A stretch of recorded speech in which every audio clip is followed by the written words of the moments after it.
Good afternoon, everyone, and thank you so much for joining us for the first of our Health and Humanities Fireside Chat series. I am so excited to be with you all today and to kick off this series with none other than our phenomenal, amazing, and visionary CEO and founder of the Balm in Gilead, Dr. Pranessa Seal. So, as we give folks a few more minutes to get on and join us, just to give a little bit of overview, kind of well, what we'll be exploring throughout this series. And so we all know that the things that happen in our health are not just the things that happen inside our doctor's offices. They're also just not the things that happen to us inside of our physical bodies. So health really is a wide spectrum of things. And when we think about equity, we also have to imagine the things that take place and impact our health that happen well outside of the scope of how we typically have these conversations. So we're thinking about everything in terms of where we live, where we work, where we play, but also where we grow. We want to make sure that as we have continue to have conversations about equity, that we're thinking about how do we make sure that individuals are living in spaces and places that are allowing us not just to survive our environment and survive these chaotic times, but really thinking about how do we grow and how do we thrive throughout all of this. And so that's what these series are going to dive into. So we'll have conversations that really look at things such as housing, as education, thinking about income, these social economic drivers that sometimes we don't invest a lot of time and energy into figuring out solutions to those. And so we really want to take some time during this series to delve into those, to have some of the hard conversations, to share some of the hard truths, but more importantly, to really think about collectively, what are the things that we can do?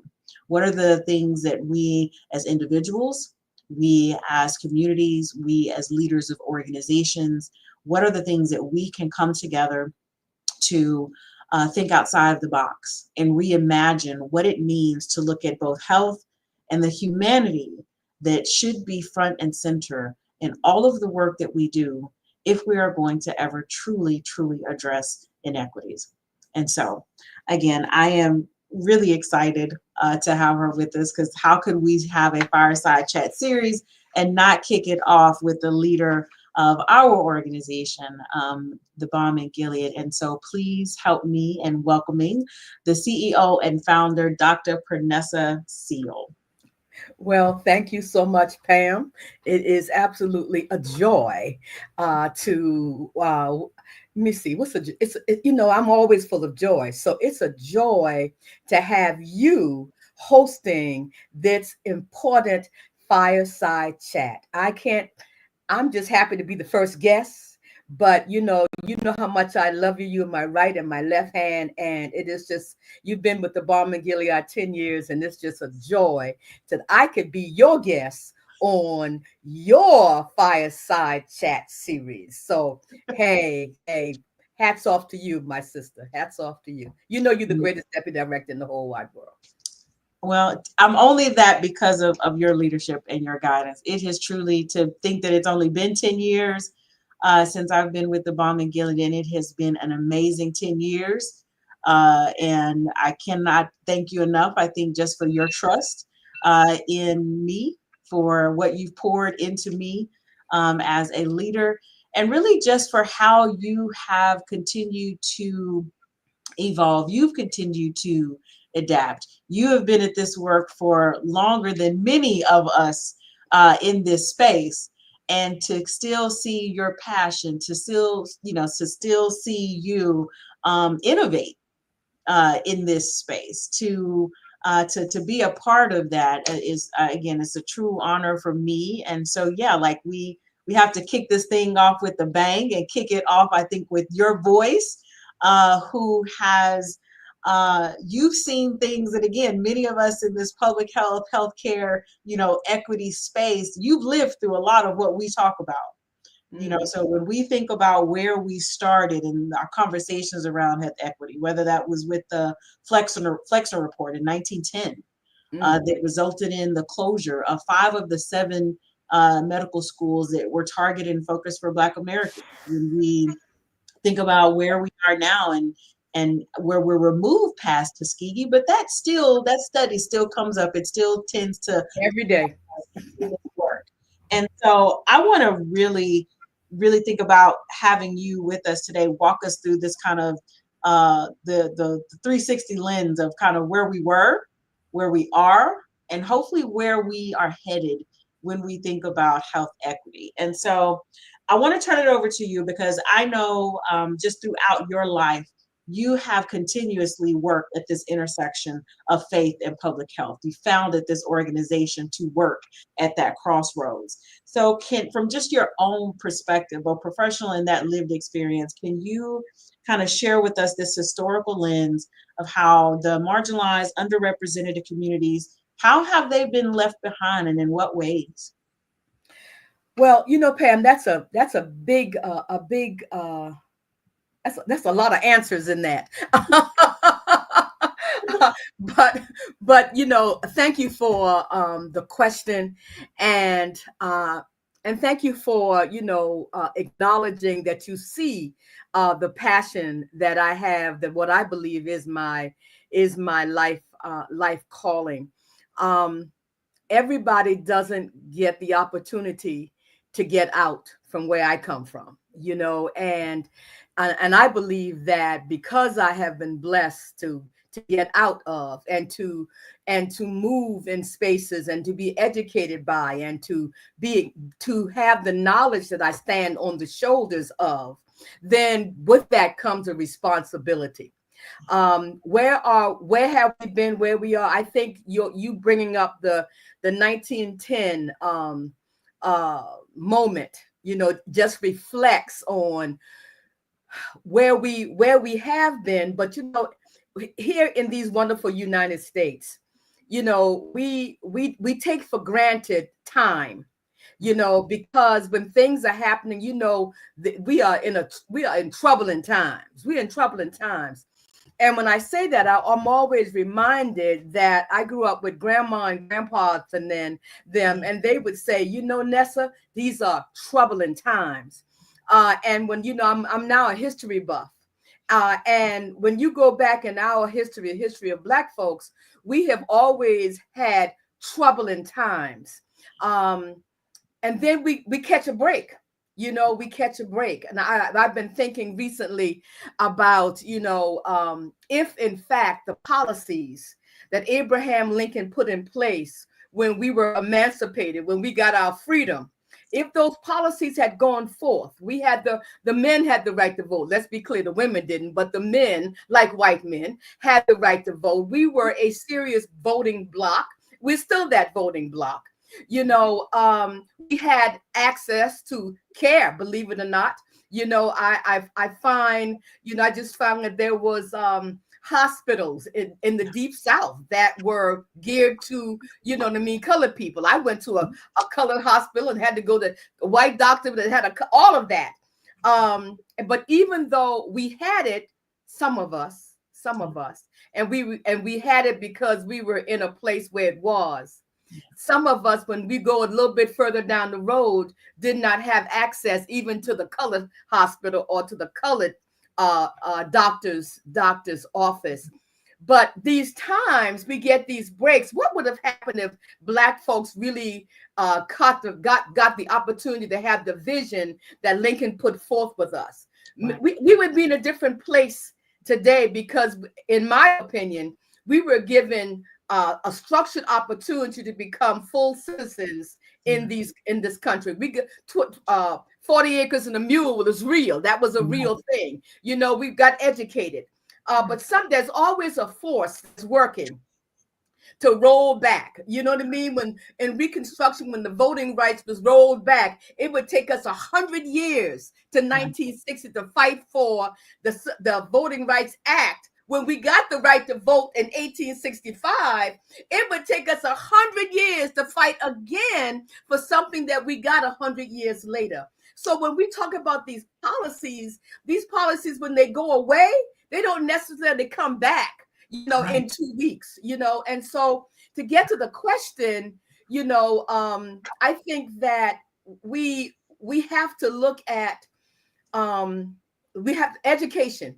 Yeah. Education is always the foundation, and so oftentimes we don't have access to the information that is available to us, which is why Balm and Gilead, we're always talking about educating folks about these new medical interventions, if you will. We tend so much of our population, because you know where I'm from the low country in South Carolina, and I love me some high country. I love the country. And so when we don't have access, we tend to continue the what mama and grandmama and them told Mhm. us. You know Mhm. what I mean? And they didn't have access, Yeah. but they also had gardens and fresh food Mhm. and fresh meat, if you will. And we don't have those things. We don't have those things today. On our roadmap tour that we're stopping in New Orleans this weekend, I'm talking about, what is your health agenda? Because you don't understand, when you live in a capitalistic society where healthcare is of a pretty premium, it's Mhm. important that you understand how your sickness your sickness is directly related to capitalism. That doesn't mean you don't go to the doctor, but it means Mhm. that you must be educated and be able to make a thoughtful decision about it. Yeah. Where are we going? We're going someplace where we've never been before. We have so many interventions, medical interventions, that Mhm. we don't know. And yet, so many of our folks, if they got medication, they're still taking the medication that they got in 1980, Right. and the doctors are not telling them what's available to them. You know what I mean? And so it's the cycle of, when we move here, someone's always coming in to slap us back.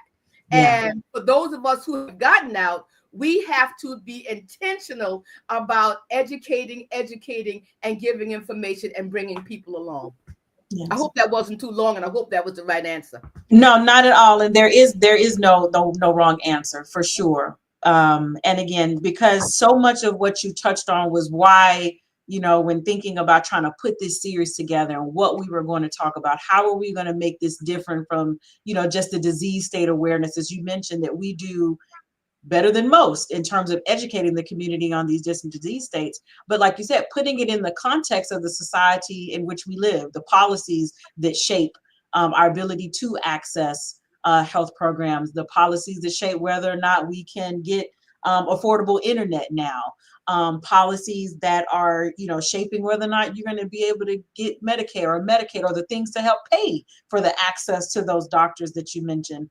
And I That's think that's what we want to make sure that folks are being cognizant of. Again, that kind of capitalistic principle that you mentioned, that really is, for better or worse, it is a driver of our health. it is. And so, no, absolutely everything you said was truly, truly, truly spot on. One of the things that you touched on was this need for education, right? This need for us to have all the information that we need to make that informed, that fully informed decision. um, would you say that that is one of the biggest drivers as to why we continue to see inequities, like, Black women being 3 to 4 times more likely to die from pregnancy related complications? Our Latino communities, they're 1.5 times more likely to be diagnosed with diabetes. Native Americans live 6.6 years less on average than the general US population. And so all of these disparities and inequities that exist, would you say that a key factor in that is the fact that we're so cut off from the information that we need? I think that education is a very key, fundamental factor. Education is key and is fundamental. However, it's a circle, Mhm. and it's the pie, and education plays a big part in that pie, but also tradition. You know what I mean? Tradition and people's historical lens plays a major part. You and I have family, and I don't care how much I'm talking to them, I don't care how much brochures I'm giving them, it is very difficult for them. Not now, they have Facebook. Now they have to show the pig feet that they are making for Easter dinner. You know what I mean? And these are some very unhealthy people already. They stay in the doctor's office. Yeah. So, the education is key, but it's also the persistence when we have to, those of us who are the educators, Yeah. we have to stay diligent to understand that it's not just the brochure that we have to give them. It's about understanding the cultural lens. It's about understanding the traditional and the ritual lens. It's about all of that. So the messenger is just as important as the message, if you will. They go hand in hand. And what's most important, Pam, that we cannot give up, Yeah. because we cannot continue to go from generation to generation to generation with the same alarming rates of the same diseases. Whereas if you have access, your cycle has stopped. You know what I mean? You've gotten the information. Someone has taken the time to change your understanding, your trajectory. So it's important that we stay intentional, even though we are fed up, we are frustrated. Why are you still doing that? We have to go to bed, take some rest, get up and start again the next morning, because we have to make a difference. We cannot keep going on like this, generation upon generation upon generation. Well, amen to that. And I think, yes, as hopefully that is speaking and resonating with any of you who feel like you are the educator, perhaps in your family. You maybe were the one who you got a little bit more of the information and the tools and the resources, and you feel like you said, that you kind of just are talking to the wall and it not sticking. But I think you bring up a really valuable point, and that is just the persistence that is required, the nuance, to this work. When we think about the materials that you may be creating, when you think about how you're going to package that message, and That's then right. who you're going to use to be the vehicle for that message, I think definitely is key, and something that you have instilled in everything I know that we do here at the Balm in Gilead. And it also speaks, I think, to just this humanity piece of this conversation, right? That is a humanity. It's seeing individuals. I love, the fact that our roadmap this year, it's about forwarding, our health agenda. And what does that mean for me? What does it mean for you? What does it mean for this kind of intergenerational space, that we're definitely living in now, in this kind of post-COVID era? And so really love that. You've touched on it a little bit. Just thinking again, like you said, we're living in some troubling times, especially if we think about public health, healthcare, or just kind of where we are societally. It's exceptionally chaotic most days for many of us. And so, right now, what is one of the most, or some of the most urgent challenges that you see that our communities are facing right now? One, That's, one yeah, major. that's just, or some. I know it is not just one. What would be, some of your key ones though? I think we're going to keep it in the realm of health. Okay. Because when you don't have your health, you're done. Yeah. You're done. I'm having some issues with my knees, and I'm telling you, it is my heart, my blood pressure. I do not have diabetes. My blood pressure is perfect, but my body is hurting because of these knees, and so I think that in the space of health, we have to, it's an individual choice. We have to get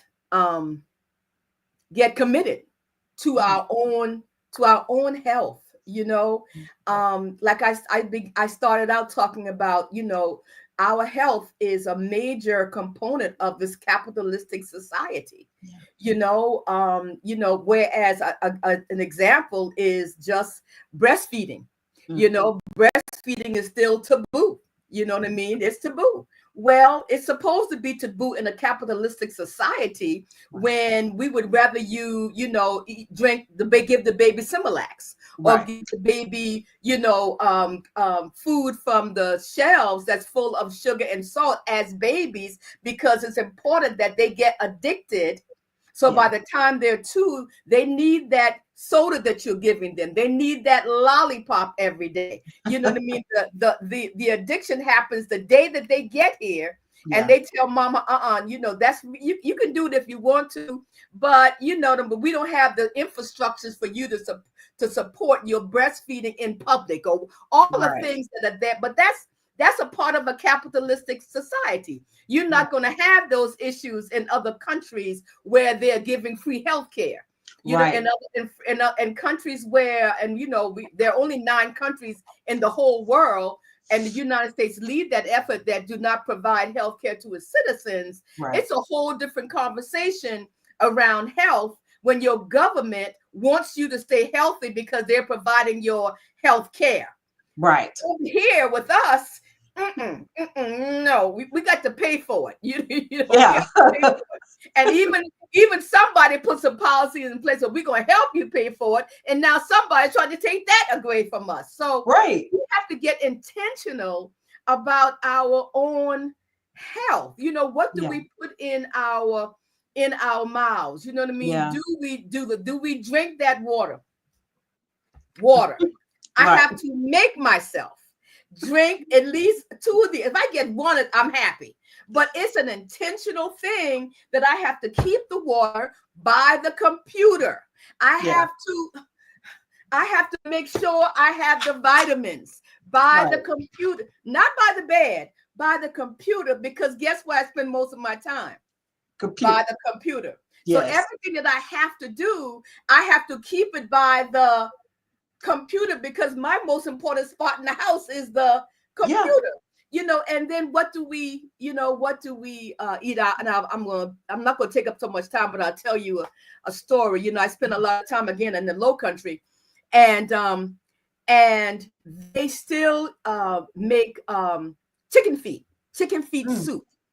And one Sunday I was at my Low Country family's house, and the matriarch had made some, phenomenal chicken feet. And they had potatoes in it, and celery. It was good. I hadn't eaten not pig feet. I hadn't eaten chicken feet in a long time. But now, where I am today, I didn't shun it because it's chicken broth. You know what I Right. mean? I could see the value in the broth and all of the vitamins that we now get from chicken feet soup. Yeah. So what did I do? I introduced them to organic chicken feet. I said, now where did you all get this chicken feet from? Did you get it Yeah. from over there? Well, I'm going to go to the store where they sell organic chicken feet. You know what I mean? So Yeah. everything in our past is not bad, but Right. some of us can, we can elevate it and still get some nutritional benefits, from some traditions that Yeah. we've grown up with. I know some of y'all are saying we don't do chicken feet, but there's some benefits in doing some chicken feet. I'm telling you. Even if it's not the chicken feet, it's all the things that you said. It's the let's say the updated, more healthier way that we can still enjoy the greens, that we can still enjoy, again, these staples that, like you said, they have been with us for generation after generation, but we now have some tools. We've got some know-how to say I can it's not going to taste 100% like grandma's, right? Okay. But I can get it close enough to where it's still good, it's satisfying, it's edifying to the body, but it is also not as harmful, Right. as you said. And so I think that is something that I have always loved about the work that we do here at the Bomb and Gillick, is making sure that we're pulling through that kind of cultural traditional thread when we talk about what are the kind of health behaviors, right, that we need to, like you said, be more intentional. Like you, I spend a lot of time at a desk or with a computer in front of me. So I have the water. There's some small handheld weights that are somewhere here on this desk. And though, because I may not get up, I may be sitting here. And so, like you said, it's looking for ways and opportunities that we can say, even throughout my day, I can be committed to say, I'm going to try and move my body. I'm going to be committed to drink that water and not drink the soda.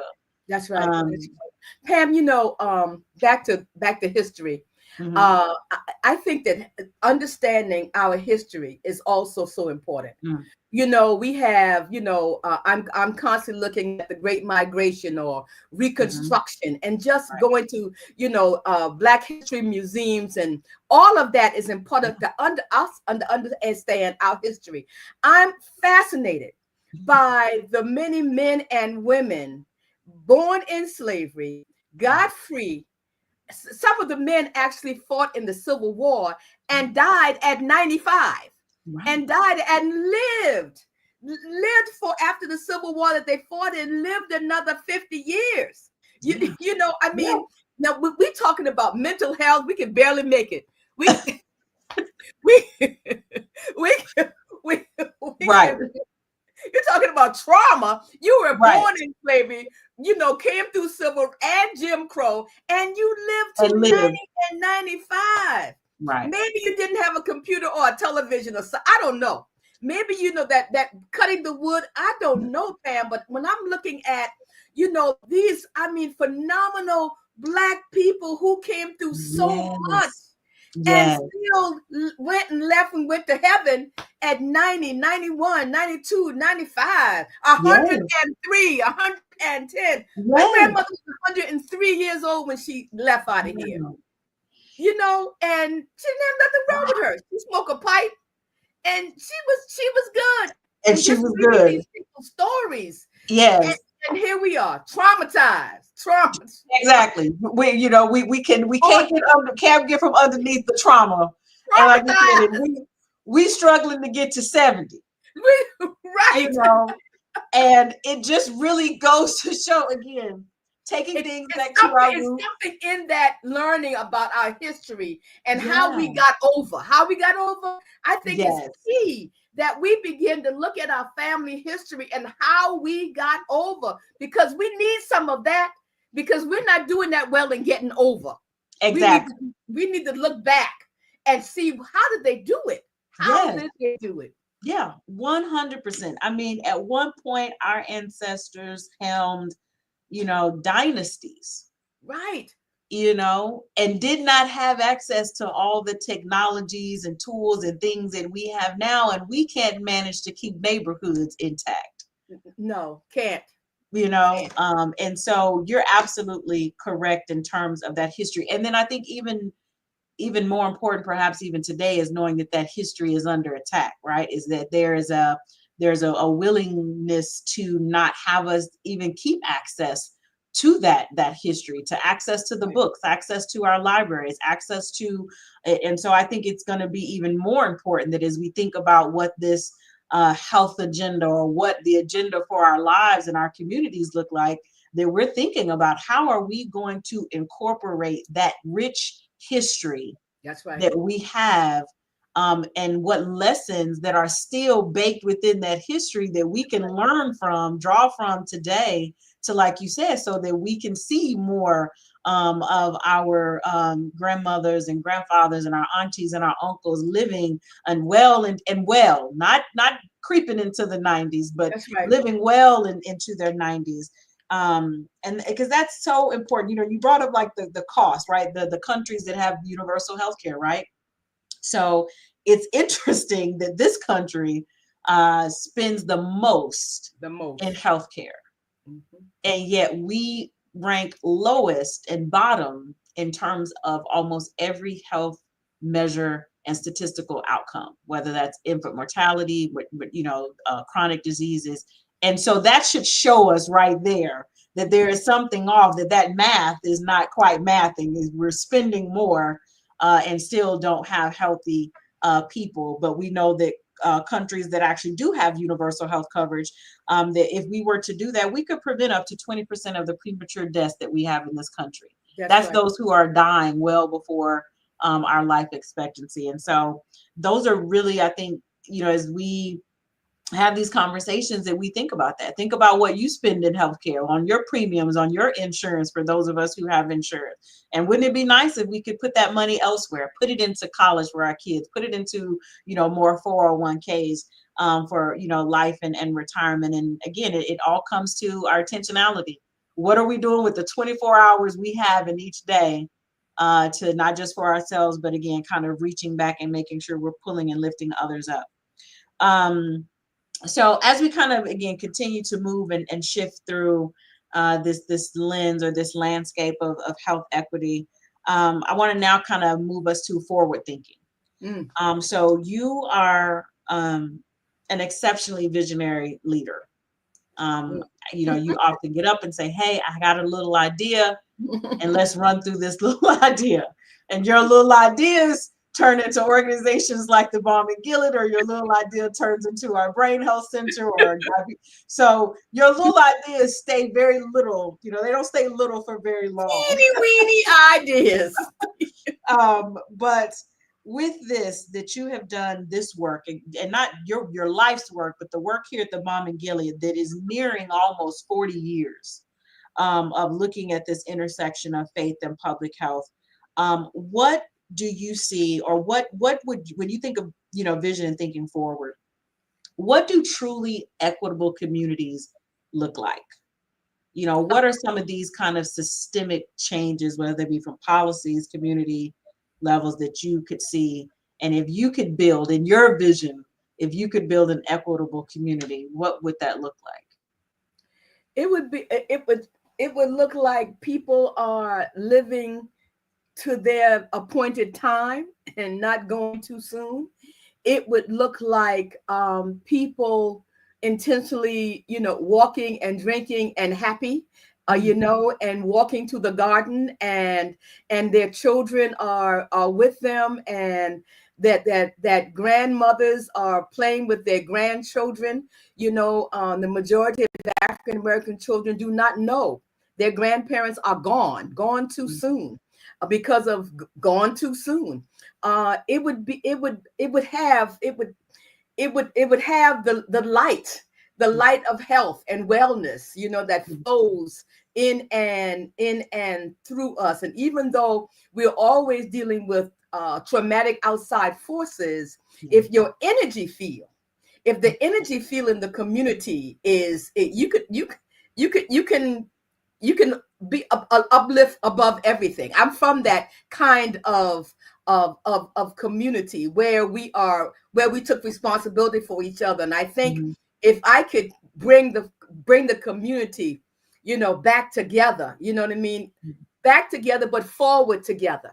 Yeah. Where people like you and I, we go back, we go back on Sundays, even I remember when I went to Soweto for the first time, or even wherever in whatever country, African country I've been in, Sunday, people went to the village. You know what I mean? People went home to the village for the weekend to touch mama who was 110. You know what I mean? To touch the cattle or whatever. Yeah. I think those of us who are still in communities that don't have access, those of us who got out, we need to go back. Yeah. We need to go back and bring light. And what we have is ourselves. Our history is not going to die unless we don't tell it, unless we don't share how we got over. Don't tell about those recipes that did not have, all the stuff and how you shift stuff through the flour. Now, I don't know nothing about baking or nothing like that, but me either. I can't speak enough about that cooking thing. I can cook a little bit, but the point is that we're at a critical time where our future depends on us. Yeah. We have always said that ain't nobody coming to save us. And that has always been true. And we've always fought this, outside forces. And now we got a force like we ain't seen in not in my generation. We haven't seen nothing like this in my generation. And if we are intentional, not about saving ourselves, but saving our community, then those of us who kind of got up, we got to go back. We got to bring Sunday dinner is important, going by Wednesday. And then there is the faith community. Yes. The faith community, it is our rock. It is our anchor. And, I'm concerned, I talk about it all the time. I'm concerned about our faith communities because, we spend a lot of time going to church from Bedpost Baptist. Bedpost Baptist got a lot of members now. A lot. You just turn on the TV, send a tithe in, been to church. You know what I mean? Right. And that's our new thing. And I don't. Where do we go from Yeah. there? So we have that, but we have to find a way that even though you're not in church, the church plays a central role, and maybe you need to go through there during the week, or Right. something. Something has to Mhm. shift Yeah. because the church has always been the faith communities, whether it's the mosque, the church, the Buddhist temple. It has always been our rock, and it's Yeah. been our anchor. And my question is the anchor holding? I am just Hmm. so happy and appreciate all of those churches today that have thriving health programs. Yes. Just excited. Dr. Reverend Dr. Jamal Bryant, who's our spokesperson Yes. for our roadmap. He does has a tremendous health ministry down there at New Birth Missionary Baptist Church in Atlanta. And Yeah. across the country, we have so many churches who are intentional Yeah. about having educated health ministries that's going to anchor the community. And we need every church, Yeah. just like we needed every church to teach reading and writing as Yeah. we came out of Reconstruction. We now need every church not to continue to do reading and writing, but also to now be focused on health. Yeah. That's got to be our future. It's got to be our future. No, 100%. We're big on those call to actions, and I think that is definitely a key call to action, or at least one of the ones from today. And that is to really, again, think about where you are in your community, where you are in your church, the networks that you are a part of, right? And how do you instill and bring in this type of information, this type of awareness into those spaces? Because it is up to us. Like there's another generation coming behind us. Like are coming behind your generation, and you are still, standing on the shoulders from those who were in the generation that preceded you. And it is, I think, amazing that faith has still been a huge key part from generation to generation to generation. The songs may change, praise and worship may change, Folks you don't know. wear no hats no more. They come into Yeah. church with jeans on, holes Yes. in the jeans. You know what I mean? The choir ain't singing Amazing Grace.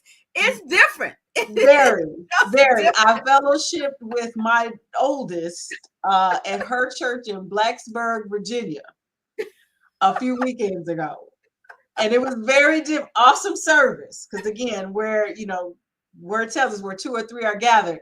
And the Lord definitely showed up, but it was very different. He showed up differently, didn't he? Yes, he showed up different. You recognize him, yep, that is the Lord. I'm so glad you're here. But it was very different. The ushering in of the Lord's Spirit comes very different with these younger Yes, generations, it and the does. Yes, it more does. intermixed churches and faith spaces that we see. But nonetheless, again, his presence were there, and you now have, again, this new younger generation, and they're hungry, they're thirsting after the word, but they're thirsting after the information. They're Right, thirsting after the education. They want to know, okay, well, what can we do? right, They have their spirit and energy moves a little different right. than perhaps. They're definitely, I think, ready for the times that lie ahead, but they still will rely on making sure, as you said, that they have the information that they need, that we are spending time of going back. I love, and actually would love for you to share some more with folks. I love how you have gone home to Lincolnville, South Carolina, and what you are doing in your birthplace, and how that I think, again, how that fuels you. But more importantly, I'd love for you just to share um, of how that's going. If you can share a little bit about with what you're doing, what you've done so far there That's a in whole nother. Lincoln. That's a whole nother. I know, if you can give us Symposium. just a little snippet, because again, I love, yeah, I think y'all understand. So, she's now CEO and running two organizations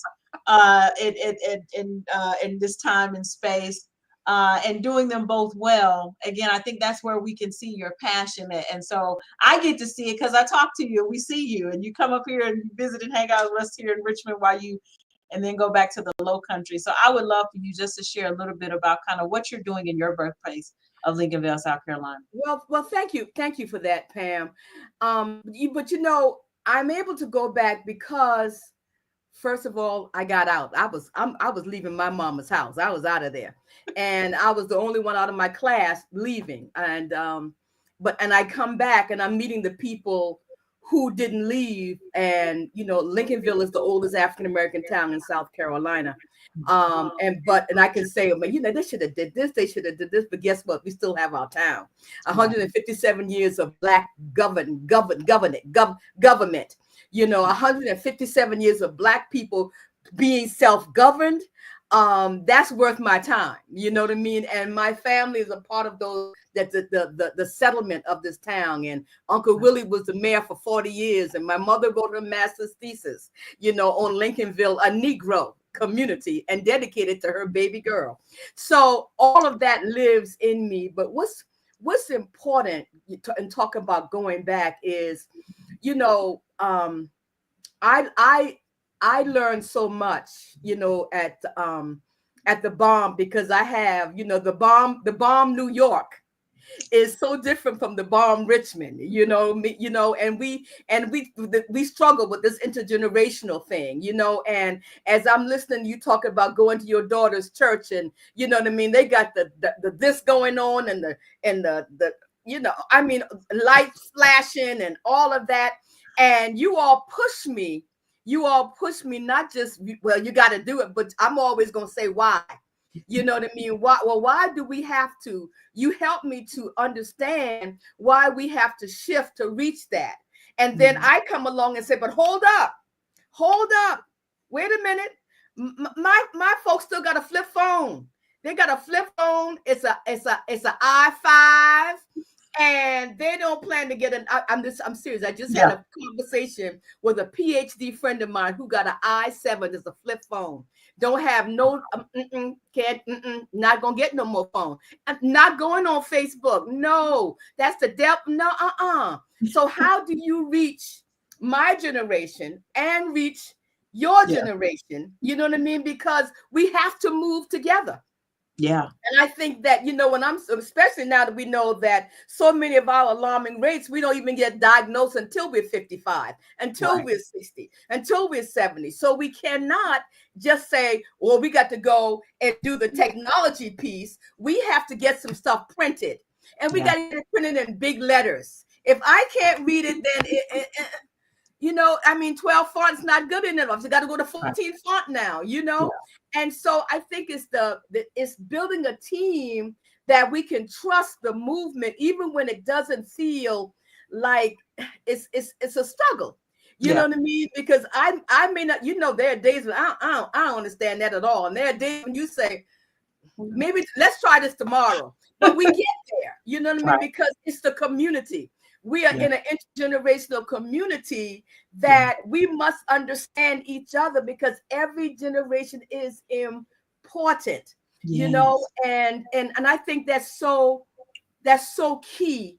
And having done the Bomb and Gilead for 37 years, and God has just blessed me with a phenomenal team, but to have this team that brings such fresh understanding of, the technology and the messaging. And at the same time, I'm clear about the team that brought me over. You know what I mean? I wouldn't have this team if it wasn't for that team. Yes. So, and it's the same thing as I go back into Lincolnville. You know what I mean? So many people, most of the folks they didn't get to go around the world a few times and meet and commune with folks from different religions and different churches, and be in and out of the White House every day, work with 4 or 5 presidents. I was telling my one of my nephews the other day, because he's beating me up about, I don't know. I said, well, why don't you go into the office and look at all those pictures of me in the White House with presidents. Right. I wasn't talking to him about, oh, look at me, but there's an understanding that, no, you don't know nothing. No. And it's so, we can't just quit. We can't get so frustrated, throw the pan at him or some hot grease at him. And, we have to stay in it, because the future The Yeah. future of our community depends on this intergenerational flow and understanding, and we have Yes. to come together to move together to be Yes. successful, to be healthy in our Yeah. future. 100%. It is the power in that collective coming together that Right. we have got to figure out a better way to harness it. That's right. And I think that is going to be critical for us as we move forward, not just through this time, but I think just as we move forward, period. Because there is power in it. We're seeing, what is happening with whether it be economic power that we have, whether it be the educational, again, just the historical power, like you said, to know that we have individuals who have lived, come up through slavery, come up through civil, all of that still living, and that wisdom still exists That's within right. us. That's right. And so we got to be able to draw on that, I think, a little bit more perhaps than what we have done. And I love, again, just this, again, wanting to make sure that it is every generation that is equipped to do just that. So before we get out of here, and I'll let you choose which one you want to answer. So, or you can answer both. Again, I have been a beneficiary, I think, of just your wisdom and your leadership since coming and joining the Mom and Gila 10 years ago. And there are many things and nuggets that you have shared with me that at some point in time I've been able to recall them and be like, okay, yeah, now that makes sense to me. Now it makes sense to me 3 years ago, but I understand it better by and by. I understand it better by and by. So I'd love for you either to share one of the greatest lessons that you've learned along your journey as founder of the Balm and Gilead, or I'd love for you to share what gives you hope right now. One or both, one or the other, or both. Well, I'll try both. But Okay. I stand on what I'm about to say. And I remember two things. I remember the day my mentor, the Reverend Dr. Johnny Coleman, out of Chicago, who is now in glory. I just thank God that I had the opportunity to sit at her feet. And she said, she was teaching, and she said, no organization can go beyond the consciousness of its leader. And like you, I didn't know what in the world she was talking about. But in the by and by, in the by and by, I came to understand that when you accept the calling of leadership, leadership is a privilege. Mm-hmm. And when you accept the calling of leadership, you have to make some decisions. and and if the decision, I didn't want an organization, I didn't want to build it and kill it in a lifetime. And I still don't. That's still something that I work on every single day as I get in these higher numbers. We're 37 years out. Lord have mercy. And the tension and struggle within me, that how you get the leader has to shift again. It's a constant shift with your eyes on the prize, that no organization can go beyond the consciousness of its leader. And so I love now when we come together, and I'm now pouring into you and Carrie and the whole team on everything that I can possibly know. Whether you all get it or not, you may not get it now, but you get it later in the by and by. The other thing that she spoke about, that I remember, I was sitting in class like this with my arms folded, and I guess I was looking like I wasn't paying attention. And she came up to me and she said, get your nothingness out the way. And if anybody know me, those are the two things I hang my hat on. No organization can go beyond the consciousness of its leader. You have to shift. You have to change. If you're out front and you look behind and nobody's back there, you ain't leading. You just taking a walk in the park. And if you're going to lead down the road, you're going to have to shift. You're going to have to listen. You're going to have to bring people in who don't necessarily always agree with you. And that's okay. And they may not understand, and you may not understand, but we're going to stay in this circle. Right. We're going to stay in this circle, and we're going to stay on this train. We're going to stay on this train. You know what I mean? And And then the getting your nothingness out the way is when you have to just give it up. Yeah. You have to know that, there's this is something that's bigger than you. The Mhm. bomb in Gilead is bigger than me. The work in Lincolnville is bigger than me. And the thing that will be the hindrance, the thing that will stand in the way is me. Yeah. The nothingness is me. I have to get that thing, that ego, that thing that says, oh, I know how, I can do it, I know all things. No, that's God that knows all things, not Pranessa. And so it's a constant. Now I'm listening to the voice of God, but the voice of God sometimes sound like me. You know what I mean? Is this Pranessa? Is this the Lord? uh, which one?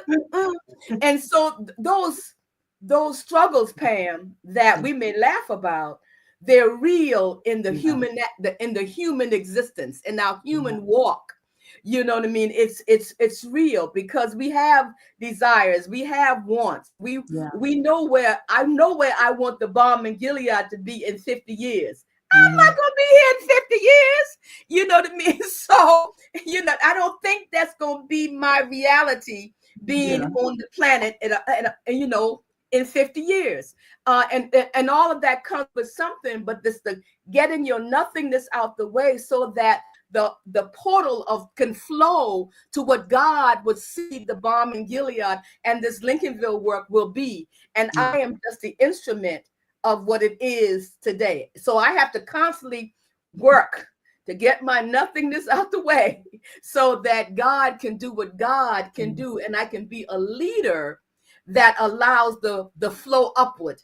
Yeah. The flow upward, because no organization, no family, no Right. Yeah. family can go beyond. Your children cannot go beyond the consciousness of their parents. Yeah. Cannot do it unless they shift Yeah. and meet some other folks that take them somewhere. You know what I Right. mean? Because sometimes parents can't do it.